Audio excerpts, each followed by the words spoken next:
Okay, hello guys. Courtney here, and I know that anybody that follows me knows that I am passionate about real estate. I've done it for over 15 years now. But I think the one thing that gets me the most excited about what I do, and it's not about the money. Of course, the money is great. The freedom is even better, but it's the mere fact that I'm challenged daily, and I get super excited about the way in which I acquire my properties. I don't do it the traditional way. In fact, a lot of the things I do isn't through the traditional means of acquiring real estate. And that's one thing that makes it challenging, and that's one thing that makes my reward a lot bigger. And I'm going to share with you, I had a video that I done a while back, and that became very popular because I did share some of the untraditional ways that I did acquire properties. We talked about doing that through quick claims, but I want to share another means of acquiring property. Now, again, like I mentioned before, if you don't have the money to get in, I hear a lot of people, they may not have the money, they may not have the credit.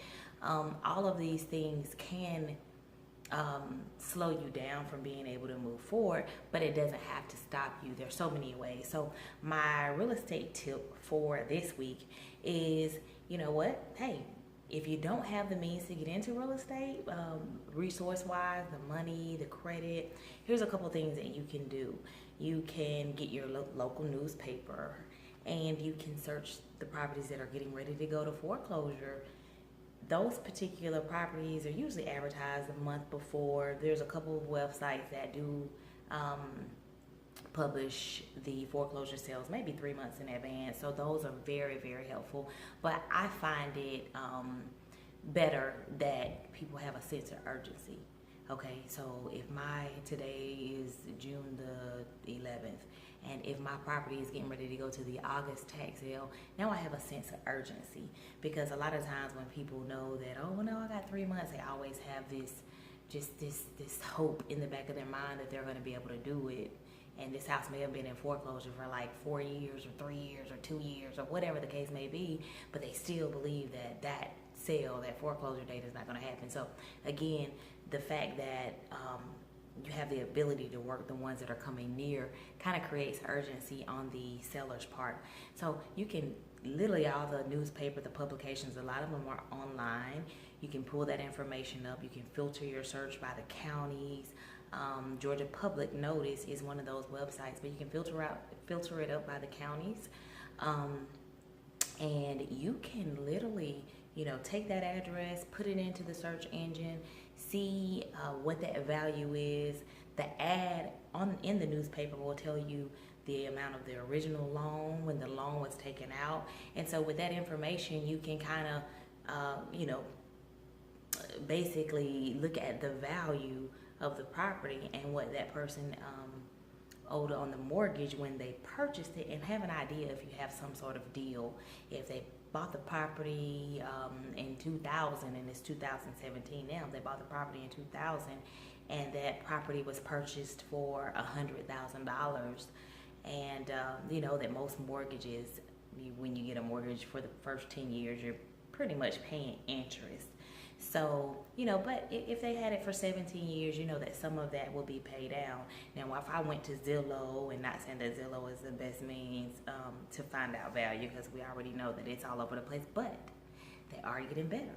So if I went to Zillow and I put that address of the property in there, and I see that property is worth $170,000, and this person purchased it in 2000 for $100,000, I know that there could possibly be a $70,000 spread. So literally, I would find that person. A lot of times they still live in the property, and go offer them something. Look, you're getting ready to foreclose anyway. You're getting ready to foreclose if you don't have the money to catch this up. So let's do it in a manner that puts some money in your pocket.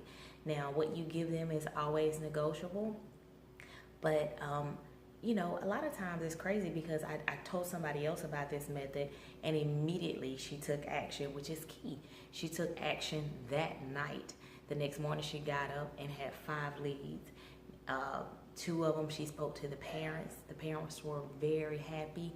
that she had called, and was like, well, we don't know where the daughter's gonna go, but her phone call offered help. Yeah, you don't want where she doesn't have the means, she doesn't have the money to be able to go anywhere.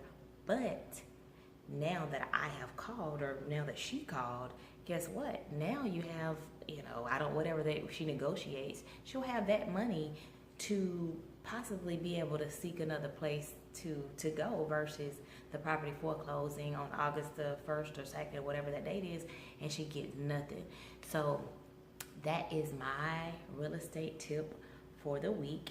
There are so many means, and I just want to get your mind jogging. I want to get your mind working, and in hopes that you guys will do the same thing. Hey, get online, see what some of this stuff is about, and try to get a little bit of understanding.